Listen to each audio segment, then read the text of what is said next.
Hello everyone, hope you're all doing great. I just wanted to share this quickly before the video starts. You have to be very careful of your thoughts throughout the day. Remember that life's just one big psychological warfare on yourself, where only you have the power to dictate where it takes you. You could let it overrule you and let your weaknesses consume you, or you can be stronger than that. And be careful of your thoughts and make sure that you don't get into ruminating thought patterns. Because for me, when I used to just let my thoughts go wherever, they would just spiral downwards and it made me feel quite down and depressed. So you have to be very careful. Honestly, it will change your life if you really get on top of it, and if you're challenging your mind to be stronger every day. And one thing I found that's really helping me is I write down every day 3 good things that happened and why they were good. It's not my idea, it's one I saw from the Dr. Mike channel, who I really like watching. But basically, you just write down something that went well and exactly why it was good.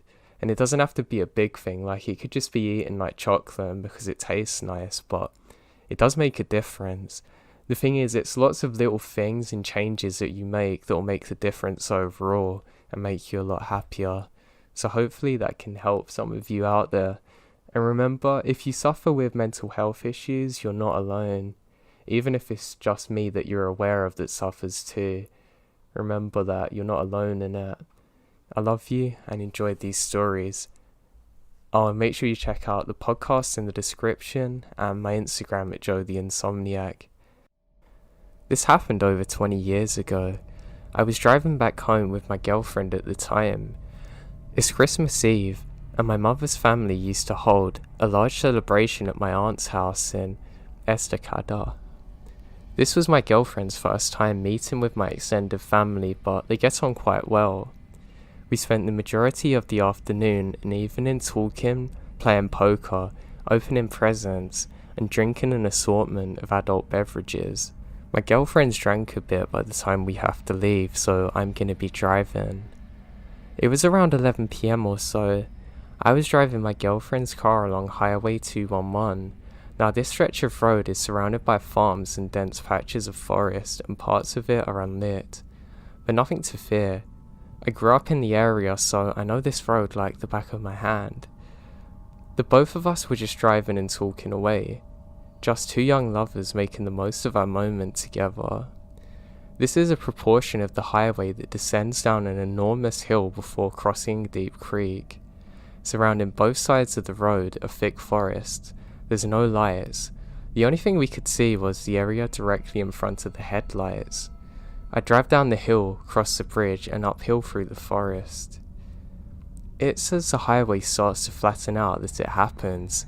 Something sprints across the road so suddenly that I almost hit it. I slam on the brakes, turn to my girlfriend and say if you saw it. She confirmed she had, but she couldn't make out what it was.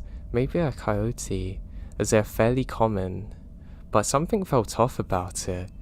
Whatever this was ran in front of the car, disappearing into the woods next to the road. Coyotes don't usually dart in front of cars. Not how that thing did.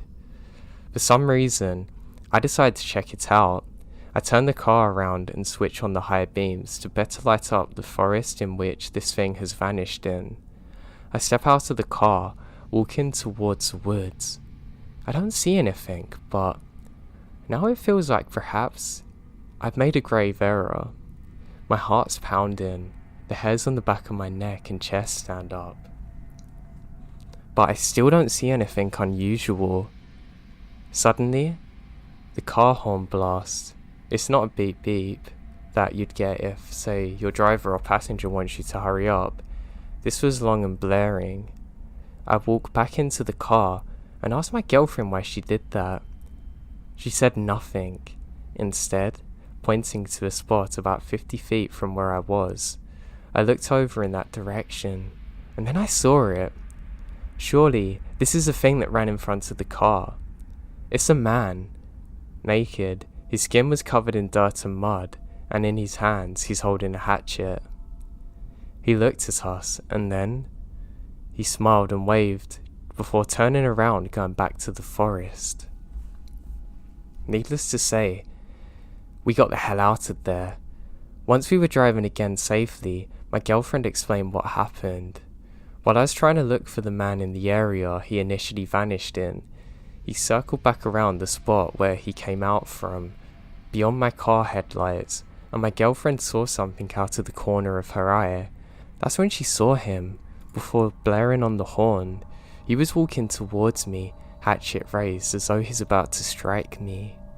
We called the authorities once we got back safely home, and they never found anyone. Or they did and just didn't tell us. But the officer we spoke to explained his theory that the man's obviously looking to ambush unsuspecting lone travellers for God knows what. We agreed that my girlfriend's quick thinking probably saved my life. I moved back into the area recently, so I now drive that highway often.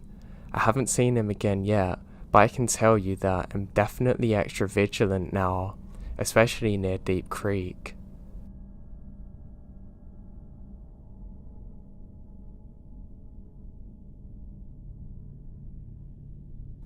It was a few years back. I was home alone with my daughter, who was basically a newborn. She was asleep in her bassinet beside her bed. I was in my old house, alone, and my ex-husband was working nights. My bathroom was on the second floor. It was around midnight when I woke up to give my daughter a bottle as she settled back to sleep. I laid in bed scrolling on my phone trying to get tired again. I'm cautious about believing things people post to Facebook without sources, but a few people had made the same post and I come across an article stating there was a murderer on the run. He killed a man in the next town over from me and was currently on the run. It said they're advising people to stay inside, lock their doors, and some people were even receiving phone calls. Stuff like this was very rare happening where I lived, so of course I'm scared. I text my ex-husband who was at work, but he told me that I should just be cautious, and I fall asleep. I'm not sure how long I was asleep for, but I suddenly woke up because officers on the scanner were screaming shots fired, and then I had a hard time distinguishing what I heard on my phone and what was going on outside. The rapid gunfire started and sounded like it was right in the street outside my window. It took me a moment to register the shots, as I've never really heard gunshots before, and time feels as though it really slowed down as I roll out of bed grabbing my daughter. I remembered running into the hallway in what feels like slow motion, blurry tunnel vision with her, away from all the windows screaming, "What is happening?" in my head. I shakily dialed my ex-husband who's at work and he doesn't really believe what's going on, so I yell and call my mum. I wanted someone to talk to. I don't want to feel so scared and alone. I kept telling her that there's a shooting and I'm crying. So maybe she doesn't understand exactly what I'm saying. I don't remember because I suddenly hung up and put my phone on the floor. I stayed in the hallway for God knows how long, holding on to my daughter, who somehow slept through all of the chaos. My body is on vibrate. Sometime later, my phone was ringing and it's my mum. I could barely focus enough to listen, but I thought she told me that she was coming over, so I told her to stay home, where she's safe. She was yelling at me that she's already on the road, but the police have blocked it off. She tells them that she's my daughter and that I live here and they let her come. They had shot the suspect. My mum then comes up to the house and she can see some wet, muddy footprints coming up the steps, smeared on the door as though it's been kicked. I was wondering if that's what woke me up. By the time my mum got to the house and came inside, it's 5 a.m. It was winter, so it's still pitch black out. We sat quietly in the bright kitchen, tiredly sipping coffee and passing my daughter back and forth. My ex-husband now arrives after, believing everything once he saw all the cops and the road blocked off. Long story short, this man actually killed someone in the next town over from me, about 5 or 3 minutes away, ran to my town, through my backyard to the road through the trees, killed another person in the house in the back of me. That's when the cops showed up and he began to fire at them, so they shot him. He laid there in a measly patch of woods in the back of my house. I had goosebumps thinking of this murder taking place around me as I laid in bed, so vulnerable. When my mum left and my ex-husband put our daughter back to bed, I stepped outside on the back porch to smoke a cigarette. I stood there smoking, watching all the lights, a stark contrast to the early morning grey. Later on in the afternoon, I ended up having to block multiple news reporters from harassing me for my story. I told them I had no problem telling them my story in detail, but I don't want to be televised. I had no sleep, and had my daughter with me. They said they wanted her on camera too. After denying them that, they kept asking if I was at work, if they could come to me and interview me there, so I ended up blocking them and moving on with my life.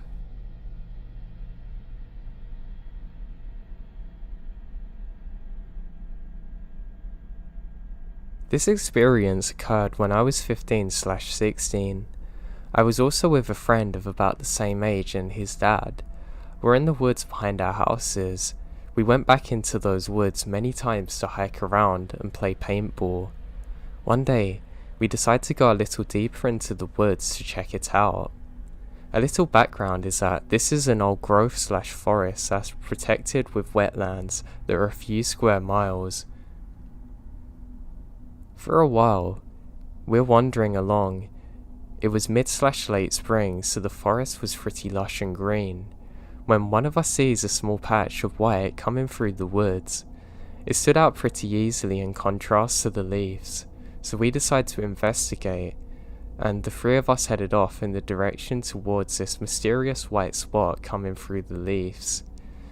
If you ever walk through the dense woods, you'll know it's difficult to walk in a straight line because of fallen logs and brush. Anyway, we kept walking towards this object for what feels like an eternity. But this object still hadn't come into focus yet.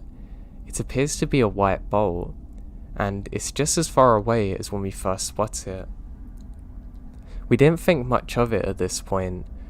At least I didn't. We continued walking in this thing's direction.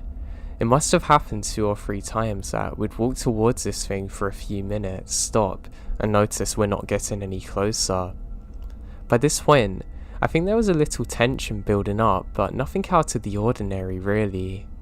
At some point, though, as we think we're getting closer, we realise the object's starting to fill out a bit.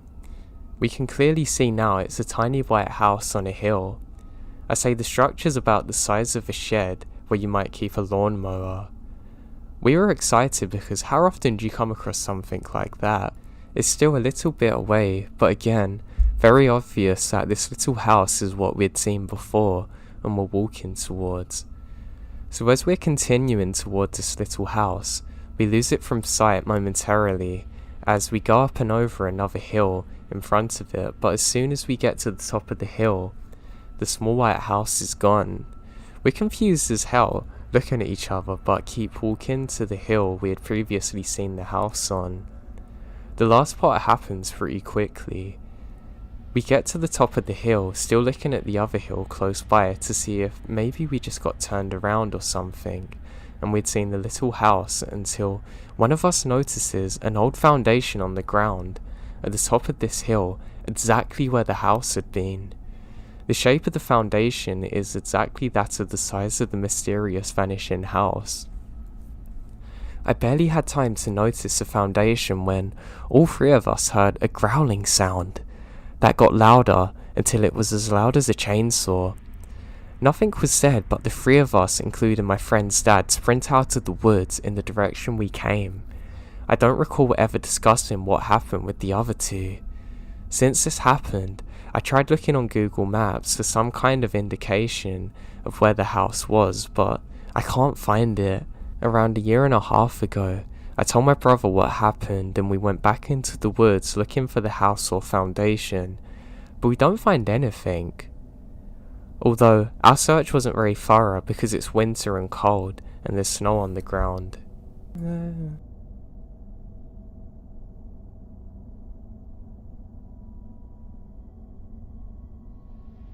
My family travelled to British Columbia for my aunt's wedding.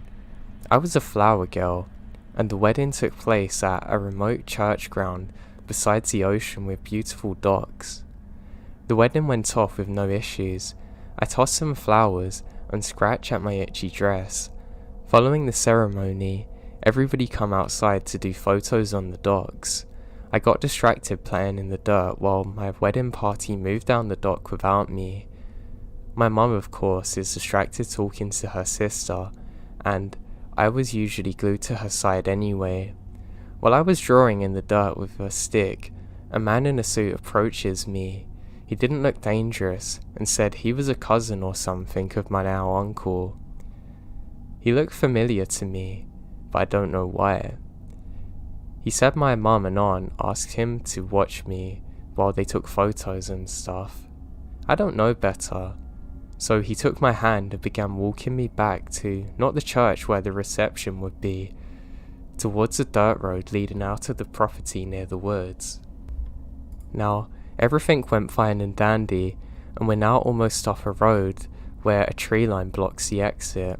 I heard my mum scream, "Don't you touch my daughter," and turned around to see her running down the dock towards us. Now for context, my mum's a heavier woman, and that's the fastest I've ever seen her run in my life. She looks like she's absolutely foaming at the mouth. The man squeezed my hand like he was gonna make a break for it, though I'd guess that he decided otherwise when he saw the rest of the guests and my mum screaming towards him, and he makes a beeline. He jumps into the woods beside the dirt road. Nobody recognized him. And when the police came, there wasn't much they could do because a statement from a scared 6-year-old isn't very useful. The police ended up asking everyone to come and sit and try and figure out exactly where he went. My mum stays glued to me. It dawned on me, we were going to the back of the hotel, and I've seen him looming about the swimming pool before. Apparently, he was eavesdropping and somehow found out they were going to the wedding. I told my mum and she's furious. She went to the hotel desk and got me to tell them what happened and what he looks like. With the key information that he was wearing a suit, they told us he already checked out in a hurry and left.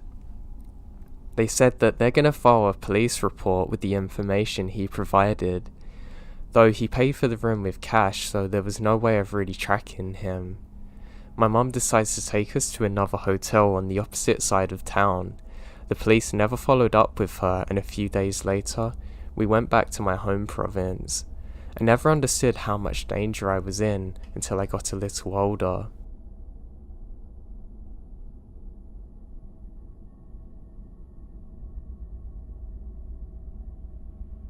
I hike a lot, and this past winter, I saw footprints I couldn't explain.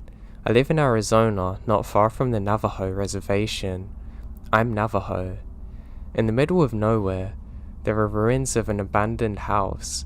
There is no roof, just adobe walls, a dried up old well, and a dilapidated travel trailer. Somebody broke into the travel trailer a long time ago, and pack rats built nests inside the trailer.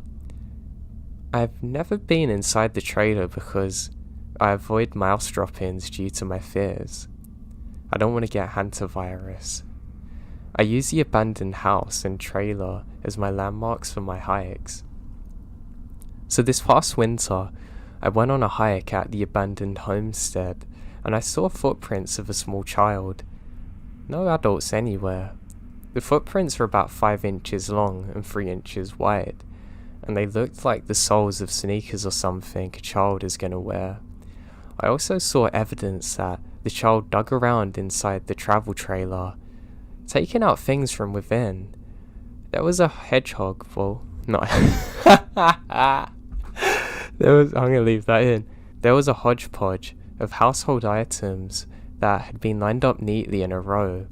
Steel skillet, hammer, roofing nails, old Coleman fuel containers, old-fashioned glass bottles, etc. Wondering if I was seeing the tracks of a runaway or lost child, I decided to track the footprints across the plains and up the side of a maze. 3 miles away, the tracks intersect a dirt road. At the dirt road, I found tire tracks from a car. The car was parked parallel to the dirt road. The child's footprints walked to the driver's side of the car and got in. The car tracks then did a 3-point turn and head back in the opposite direction. Confused about the tracks, I visit my elder. I relay my story, and my elder offered an explanation. He told me I tracked a skinwalker. He also told me that they have the ability to change form and make smaller footprints. He told me the story of how it works, and it terrified me. He said the skinwalker was probably looking for something in the ruins, or tracking me.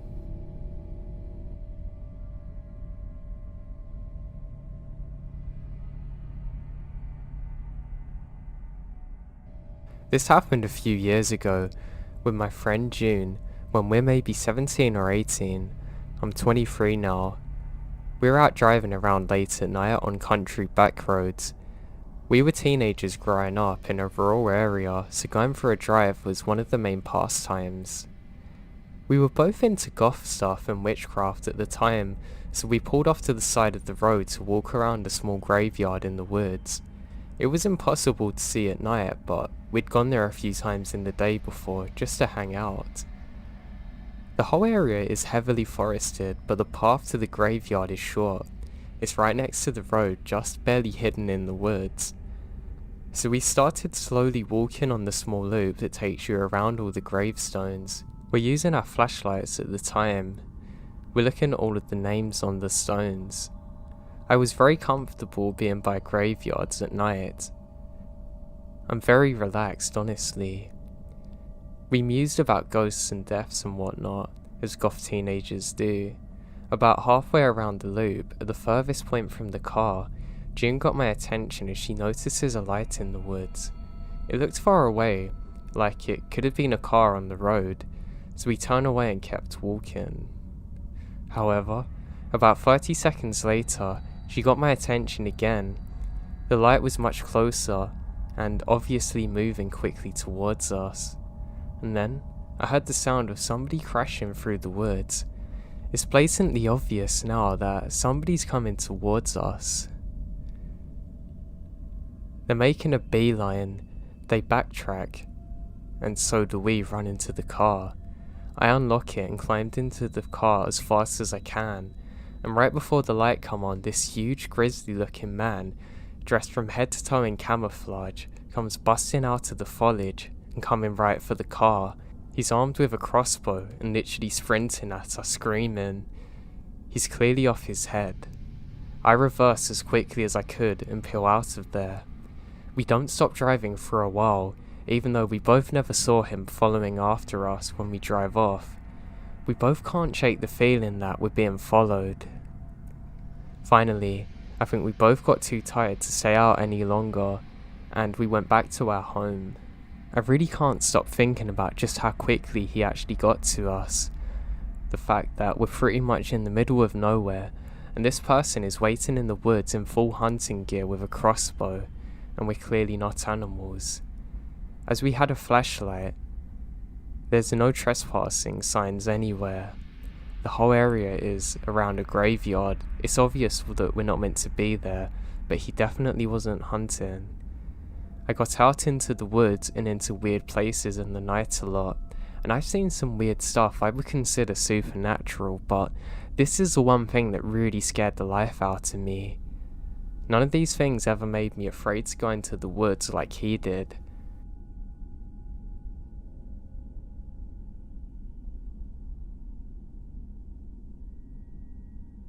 I had my best friend.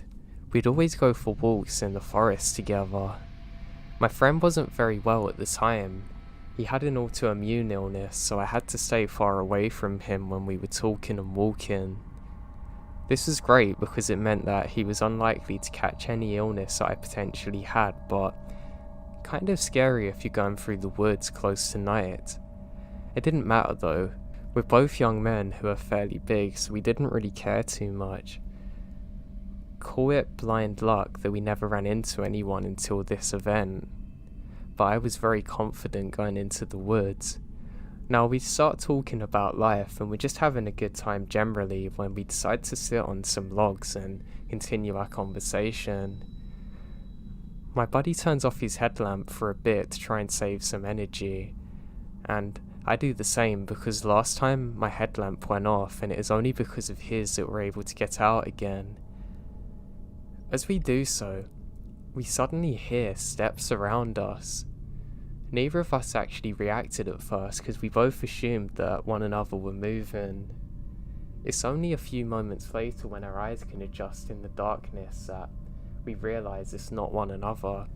Now, we both give each other a blank stare when we realise this. It sounds like there's loads of people running in circles around us, but there's literally no one. Like that, we both flick on our headlights, and just as mine comes on, I catch the glimmer of a very tall shadowy figure by a tree. That's enough time for me to let out a scream, and my buddy sees the exact same thing I do. The craziest part is that you can't see through this thing. The light shines directly on it and there's nothing behind it, and it's slowly coming towards us. We both pick up our bottles and start sprinting as quick as we possibly can back to my friend's car. We both feel like we're about to have a heart attack, but we're safe now. We're both trying to say what the hell was that thing we just saw. And as we do so, we can hear them footsteps again, this time sounding like they're closer than before. We both got straight into his car and sped out of there like there was no tomorrow. To this day, we've never seen anything like it. I mean, we never went back to them woods again for a start, but I can't find that many people that have had similar experiences to us. All I know is that it scared the life out of me, and I'm glad I was not alone when this happened.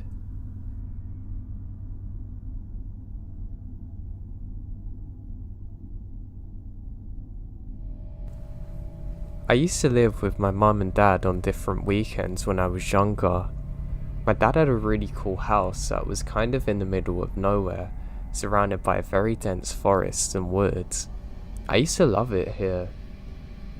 I was visiting him one particular weekend in the summer, and it was really nice out. I was wearing sun cream because I can get tanned really easily and then burned. Now I was just listening to music near some trees when I suddenly hear a sound behind me. I haven't realised how dark it's gotten, but there's a strange dog looking at me that I've never seen before. I'm kind of scared of dogs, so I really don't like this, and I start to back up. As I do, rain starts falling on me. I don't really notice it because I'm scared of the dog. Now I suddenly remember the rumours that my friends have told me to try and scare me, that this area was used for satanic rituals and that sometimes they see people dressed in robes here.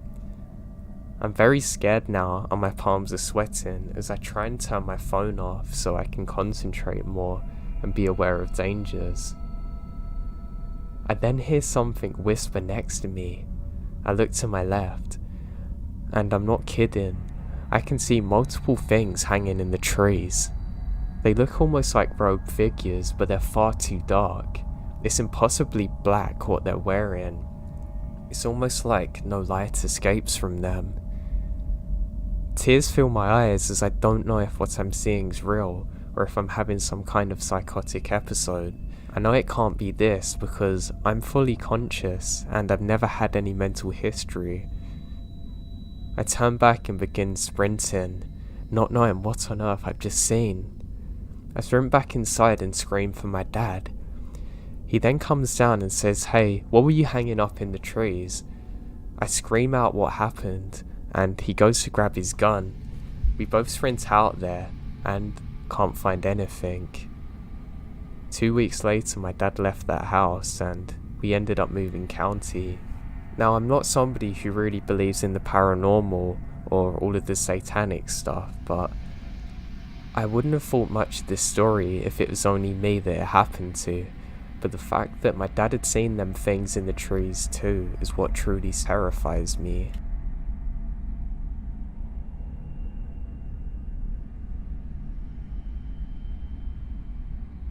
I grew up in a very small town in Metro Detroit. Back in 2006, when I was 16, I would take my family dog for a walk every day. He was a Portuguese water dog, and often people would stop and say, "What kind of dog is he?" This particular time, an older man, probably late 40s or early 50s, in a white van of course, pulled up next to me saying, "What kind of dog is he?"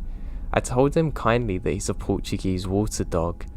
Not at all surprised by the question, he proceeds to try and converse in a small talk with trees around him, looking around anxiously. As I would answer, I noticed he's not paying attention to me. He was almost undressing me with his eyes. He had a look in his eyes, almost like he was getting ready to pounce. I don't know how else to explain it, but to this day, no one's ever looked at me the same.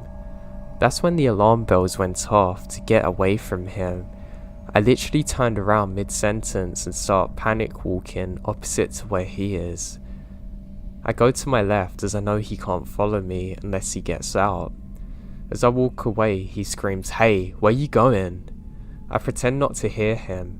My mum ingrained in my head to always trust my gut. Something about the guy felt off and really scared me. I tried searching for kidnappers/serial killers who drove around in white vans in 2006, but haven't found anything yet. I often think about what could have happened if I'd fallen into the whole idea of being polite, the way women are forced to think.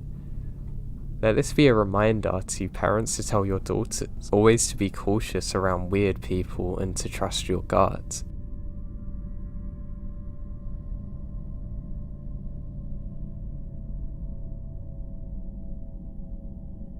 So this happened a couple of years ago. We used to live in a house up in the mountains in the middle of nowhere. The only neighbour we had wasn't that close from our home, so there's literally no one around. This happened on a Sunday. I had my daughter, she was 13, come in for the weekend and she was sleeping upstairs. I was in the living room watching TV when I decided to go outside to look at the stars. The thing is that I had to let my door semi-open because there's only one handle and the other side of the door can only be opened with a key. I'm outside stargazing for about 5 minutes and I felt like I could smell a weird smell. I went back inside. It's 3 AM and I decided to sleep. I then woke up at 6 AM. I could see the sunrise. So I decided to open my window as it's extremely hot and stand up at the edge of the window. Suddenly, I felt like a hand was pushing me in my back. I got pushed from my window by someone. Thing is, it's only me and my daughter in the house and I got pushed out of my own house by a stranger. Since the window was closed, I couldn't open the door either because I don't have the keys. I knew that my neighbour is a locksmith, so I subsequently rushed into his house, woke him up, explained the situation. He took his stuff and came with me to my home. Now I'll tell you what my daughter told me.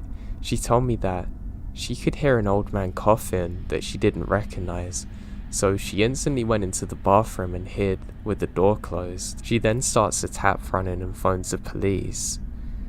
My neighbour managed to open the door. We rushed upstairs. Whilst going upstairs, I see a knife missing from my knife set. When we went upstairs to the door, we see my daughter's there, and we turn on the lights and see an old man with a hood holding one of my knives waiting in the front of the bathroom door. My neighbour and I beat the life out of him and wait for the police to arrest him, and after that we moved to another county.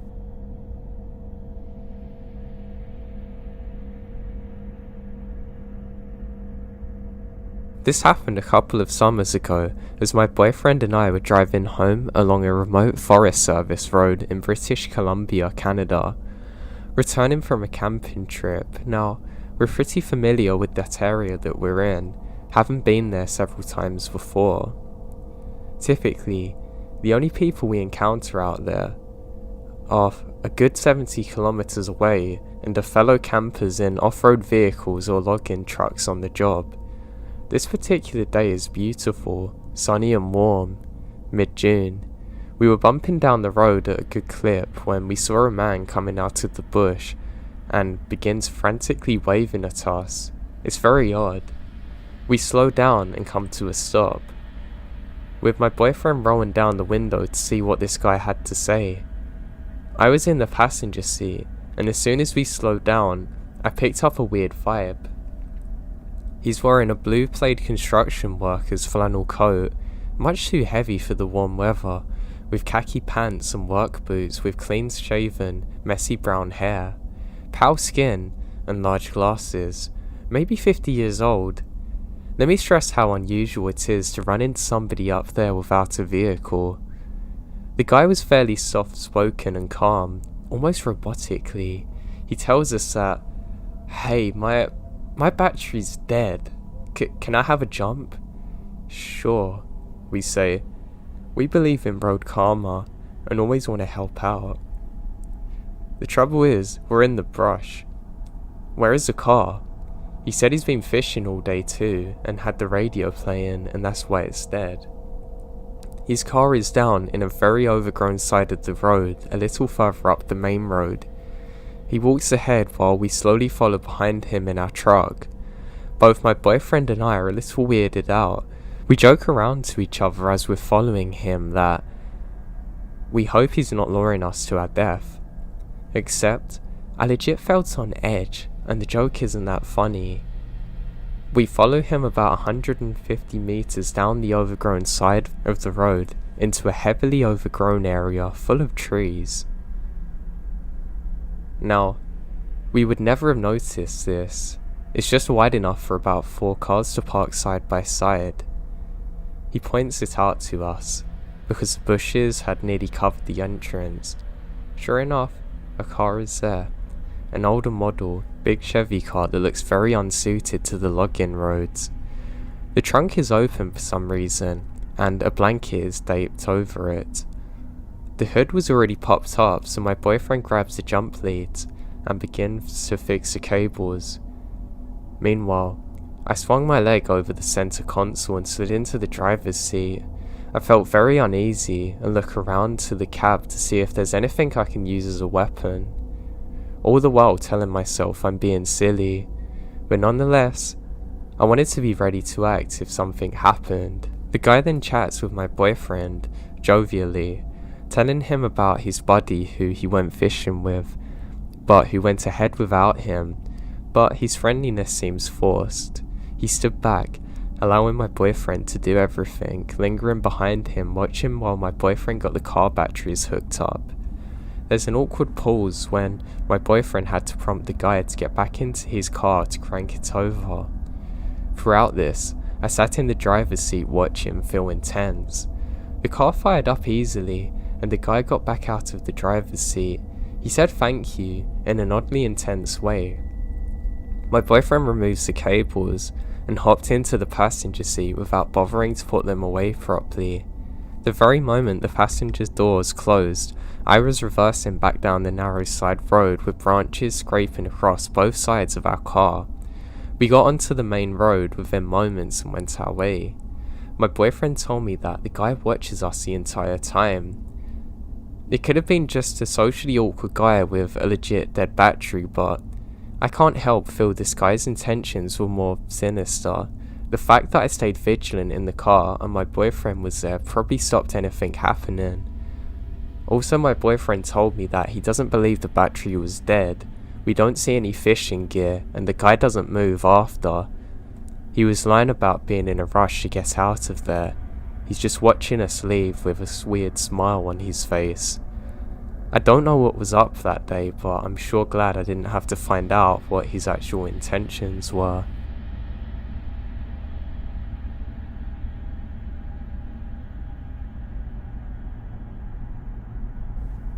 In the mid-80s, my mum worked at my school in a different class to me when I was in nursery.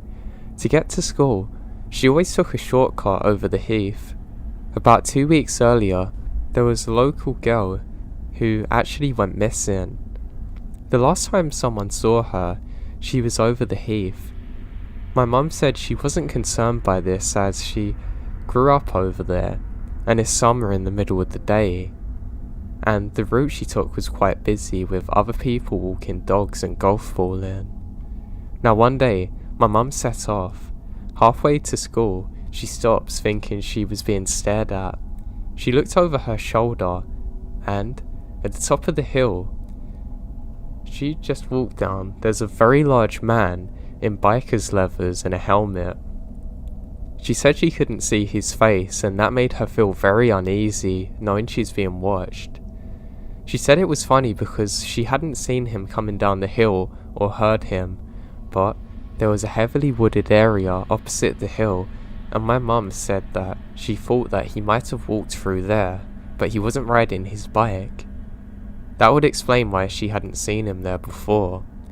My mum said she felt uneasy by the stillness and interest, so she starts walking faster to put a healthy distance between them.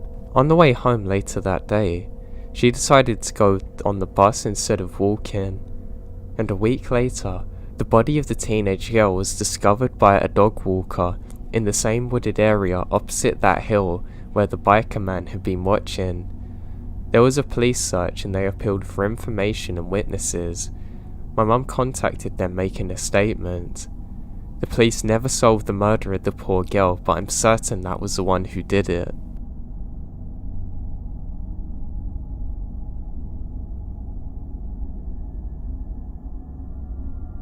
This story happened when I was in college. There was something about my early years in college that just seemed to bring a range of experiences that ranged from creepy to terrifying. I don't know what it was about that time in my life. This experience is somewhere in the middle of that. Anyway, one night at the beginning of the summer, following my freshman year of college, some of my high school friends and I were going to a party. We hadn't seen each other a ton, and we were all just away at college, mostly during school breaks, and a few random weekends we actually see each other.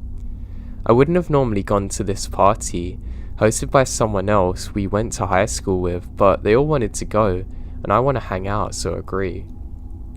This is not the mistake part of the story, that's gonna come later. We got to the party, and we realised it was almost exclusively people from high school, which is kind of nice, almost like a big reunion. Soon my prior inhibitions were gone, and that was only partially because I started throwing back screwdrivers the moment I got there. A couple of hours later, I was more than tipsy, full on drunk, totally plastered, which would yet prove to be my grace. After a while, a group of friends decided to split off, and host of the party, Stephanie, lives with her parents, and it's in the middle of nowhere where this is being held.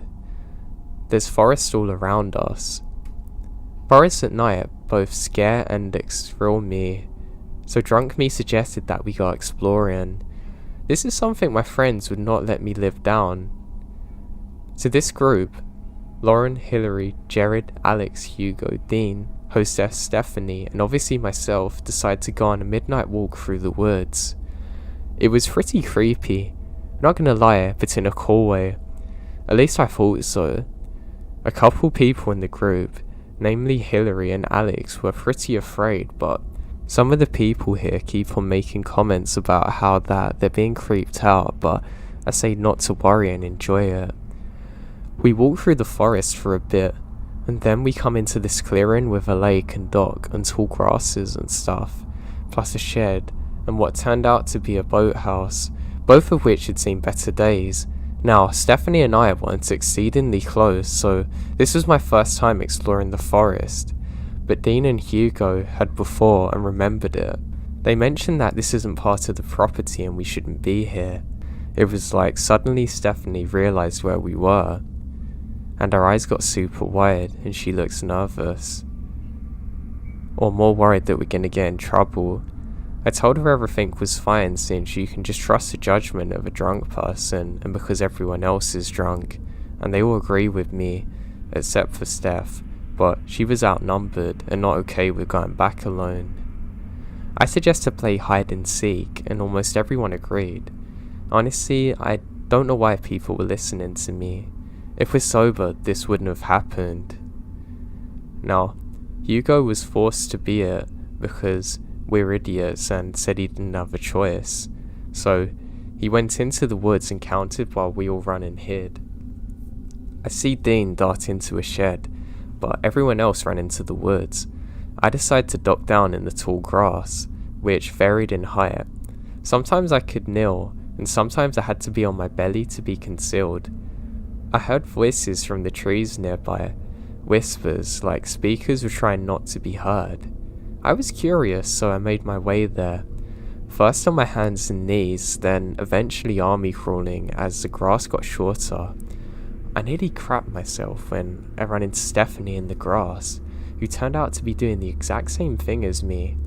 As we got closer, we realised that it was Lauren and Jared. We're laying there for a little bit, then we hear somebody running through the grass, heart pounding. I turned to see who it was, and Hugo threw himself down next to Stephanie looking terrified.